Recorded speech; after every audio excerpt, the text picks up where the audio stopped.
പിണറായി യുഗം അവസാനിക്കുകയാണെന്നൊക്കെ ചോദിച്ചാൽ അതിനിപ്പോൾ എന്താണ് സുഹേൽ മറുപടി പറയുക? പിണറായിക്ക് സഭയിൽ എന്ത് ചെയ്യാനാകും എന്നതിനപ്പുറം CPIഎമ്മിന് ഇടതുപക്ഷത്തിന് സഭയിൽ എന്ത് ചെയ്യാനാകും എന്നുള്ളതാണ് ഏറ്റവും പ്രസക്തമായ കാര്യം. അതിപ്പോൾ പിണറായിയെ പോലൊരാൾ തന്നെ അത് ലീഡ് ചെയ്യണം എന്നുള്ളതാണ് വ്യക്തിപരമായ എൻ്റെ അഭിപ്രായം. പക്ഷേ 35 പേർ മാത്രമാണ് പ്രതിപക്ഷത്തുള്ളത് എന്നുള്ളത് ഏറ്റവും പ്രധാനപ്പെട്ട കാര്യമാണ്. അതിലപ്പുറം 3 NDA BJP അംഗങ്ങൾ കൂടി ഈ സഭയിലുണ്ട്. അതായത് ഇപ്പോൾ നമ്മൾ കഴിഞ്ഞ നിയമസഭാ കാലയളവൊക്കെ പരിശോധിച്ചാൽ അടിയന്തര പ്രമേയത്തിലടക്കം ഒരുപാട് വിഷയങ്ങൾ സഭയിൽ വരികയും ഏറ്റവും കൂടുതൽ അടിയന്തര പ്രമേയമൊക്കെ ചർച്ച ചെയ്ത കാലയളവ് കൂടിയായിരുന്നല്ലോ അത്.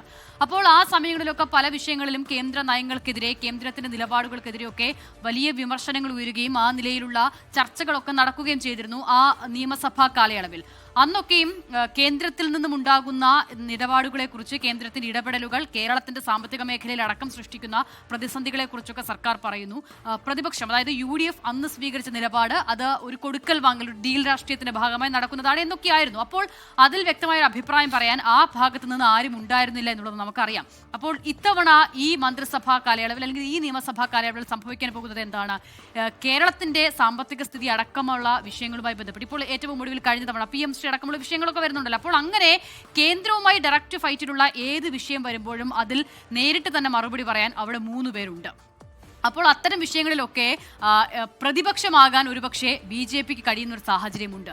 ഈ നിയമസഭാ കാലയളവിൽ ഏറ്റവും കൂടുതൽ ഓഡിറ്റ് ചെയ്യപ്പെടുക ഇവിടുത്തെ പ്രതിപക്ഷമായ CPIഎം ആയിരിക്കും, ഇടതുപക്ഷമായിരിക്കും, ലെഫ്റ്റ് ആയിരിക്കും എന്നതിൽ ഒരു തർക്കവുമില്ല. അപ്പോൾ അവിടെ അവർ എങ്ങനെ ആക്ട് ചെയ്യുന്നു എന്നുള്ളത് ഏറ്റവും പ്രധാനമാണ്.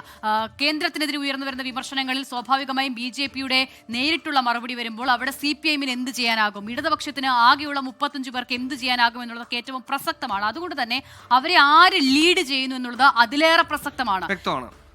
ബിഡിക്കയിലേക്കാണ് ഈ പറഞ്ഞതുപോലെ ശക്തനായ 2 ടേം മുഖ്യമന്ത്രി പിണറായി വിജയനെ കണ്ടു. ഇനിയിപ്പോൾ പിണറായി വിജയൻ പ്രതിപക്ഷ നേതാവുമ്പോൾ മുഖ്യമന്ത്രിയേക്കാൾ ശക്തനാവുമോ, അല്ലെങ്കിൽ ആ രീതിയിൽ ഓറ കീപ്പ് ചെയ്യാൻ പറ്റുമോ? 1. 2, പിണറായി അല്ലാതെ മറ്റൊരു ഓപ്ഷൻ വന്നാൽ ആരായിരിക്കും? അങ്ങനൊരു നേതൃമാറ്റ സമയം ഈ പറഞ്ഞതുപോലെ അടുത്തൊരു യുഗം അല്ലെങ്കിൽ അടുത്തൊരു ഇറ തുടങ്ങേണ്ടതുണ്ട്. ഈ പറഞ്ഞ നേതാക്കളുടെ കാര്യം എടുത്തു പരിശോധിക്കുകയാണെങ്കിൽ മറ്റൊരു ഓപ്ഷൻ ആരായിരിക്കും? സുഹൈൽ, പ്രതിപക്ഷ നേതാവിനെയൊക്കെ തീരുമാനിക്കേണ്ടത് CPIഎം ആണ്. അതിൻ്റെ കേന്ദ്ര ഘടകമുണ്ട്, അതിൻ്റെ സംസ്ഥാന കമ്മിറ്റിയുണ്ട്, നിയമസഭാ കക്ഷിയുണ്ട്. അതൊക്കെ അവർ തീരുമാനിക്കട്ടെ. പക്ഷേ ഇക്കാര്യത്തിൽ ഒരു പൊതുവികാരം കണ്ടില്ല എന്ന് നടിക്കില്ല. അത് പിണറായി വിജയനെതിരായിട്ടുള്ള പിണറായിസത്തിനെതിരായിട്ടുള്ള ഒരു വികാരമാണ് എന്ന കാര്യത്തിൽ സംശയമില്ല. ഏകാധിപത്യത്തോടുകൂടി, ധാർഷ്ട്യത്തോടുകൂടി പല തീരുമാനങ്ങളും എടുക്കുന്നു. നോക്കൂ, VP അബ്ദുൾ റഷീദ് അവിടെ ലീഡ് ചെയ്ത ധർമ്മടം മണ്ഡലം, മുഖ്യമന്ത്രി മത്സരിച്ച മണ്ഡലമാണ്. അവിടെ UDF സ്ഥാനാർത്ഥി ഈ നിലയിൽ പല റൗണ്ടുകളിലും, ആദ്യ റൗണ്ടുകളിലൊക്കെ മുന്നിട്ട് നിൽക്കും എന്നത്, ചെമ്പിലോട് പഞ്ചായത്ത് മുതൽ അങ്ങനെ ലീഡ് ചെയ്യും, അത്ര വലിയ ലീഡ് ഉണ്ടാകും എന്നൊന്നും കരുതിയതല്ല പലരും.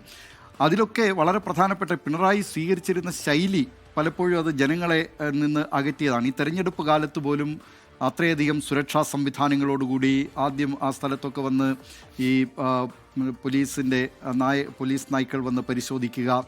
അപ്പോൾ അങ്ങനെയൊക്കെ ഉള്ള ഒരു സംവിധാനം, അത് പാർട്ടി പ്രവർത്തകരെ സംബന്ധിച്ച് അവർക്കൊന്നും അവരുടെ സ്ഥാനാർത്ഥിയുടെ അടുക്കലേക്ക് എത്തിപ്പെടാൻ കഴിയുന്നില്ല എന്നുള്ള ഒരു വികാരം സാധാരണ പ്രവർത്തകർക്കൊക്കെ ഉണ്ടാവും, താഴെത്തട്ടിലുള്ളവർ. കാരണം പറയുന്നത് കമ്മ്യൂണിസവും സോഷ്യലിസവും ഒക്കെയാണ്. അത്തരം നേതാക്കളുടെ ഭാഗത്ത് നിന്ന് ഇത് പ്രതീക്ഷിക്കുന്നില്ല. മറ്റ് പാർട്ടികളുടെ ഏതെങ്കിലും നേതാക്കളുടെ ഭാഗത്ത് നിന്നാണെങ്കിൽ അതൊരു പക്ഷേ ആ പാർട്ടികളുടെ പ്രവർത്തകരുടേക്കും. അതെ, CPIഎമ്മിൻ്റെ ശൈലി അതല്ല. തൊഴിലാളികൾക്കൊപ്പം, സാധാരണക്കാർക്കൊപ്പം തോളോട് തോൾ ചേർന്ന് നിൽക്കുന്നു എന്ന് പറയുന്നതാണ്. അപ്പോൾ അതിന് അത്തരം കാര്യങ്ങളല്ലാതെ പുകഴ്ത്തൽ മത്സരമായിരുന്നല്ലോ കഴിഞ്ഞ കുറേ കാലമായി നടക്കുന്നത്. തെറ്റുണ്ടെങ്കിൽ അത് ചൂണ്ടിക്കാട്ടിയാൽ അതിനെ, ആ തെറ്റ് ചൂണ്ടിക്കാട്ടുന്നവരെ ഒന്നുകിൽ നിശബ്ദരാക്കുക, അല്ലെങ്കിൽ പുറത്താക്കുക, അല്ലെങ്കിൽ അവരെ കൊലപ്പെടുത്തുക തുടങ്ങിയ ശൈലികളൊക്കെ സ്വീകരിച്ചിരുന്നത് നമ്മൾ കണ്ടതാണ്.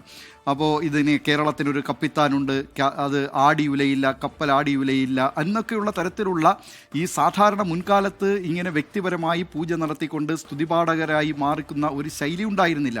തെറ്റുകൾ ചൂണ്ടിക്കാട്ടുക, അത് തിരുത്തുക, അതാണ് കമ്മ്യൂണിസ്റ്റ് പാർട്ടി സ്വീകരിച്ചിരുന്ന മുൻകാലങ്ങളിലെ ശൈലിയെങ്കിൽ അതിൽ നിന്ന് കഴിഞ്ഞ 10 വർഷക്കാലമായി വലിയ മാറ്റം സംഭവിച്ചിട്ടുണ്ട്. അതുകൊണ്ട് ഈ ശൈലിയുമായി അവർക്ക്, അത് പ്രതിപക്ഷം എന്നുള്ള നിലയിലായാൽ പോലും, അതുകൊണ്ടാണ് ഞാൻ അതിൻ്റെ തുടക്കത്തിൽ നിന്ന് പറഞ്ഞു വന്നത് ഇതാണ്. അതായത് ഈ പിണറായി വിജയനെ വെച്ചുകൊണ്ടാണ്, പ്രതിപക്ഷ നേതൃസ്ഥാനത്ത് വെച്ചുകൊണ്ടാണെങ്കിൽ അത് എത്രത്തോളം വീണ്ടും ഫലപ്രദമായി. കാരണം ജനങ്ങളുടെ മനസ്സിൽ ഒരു മാറ്റം ജനങ്ങൾ ആഗ്രഹിക്കുന്നു. ഒരു കാര്യമുണ്ട്. അത് മാത്രമല്ല, ഇപ്പോഴുള്ള CPIയുടെ രാജ്യസഭാംഗം കൂടിയായ P സന്തോഷ് കുമാർ പറഞ്ഞിരിക്കുന്നു, ഈ പുതുമുഖങ്ങൾ പ്രതിപക്ഷ നേതൃസ്ഥാനത്തേക്ക് വരട്ടെ എന്ന അഭിപ്രായം. അതായത് തലമുറകൾ വേണം, പുതുതലമുറ അവസരമായി മാറട്ടെ.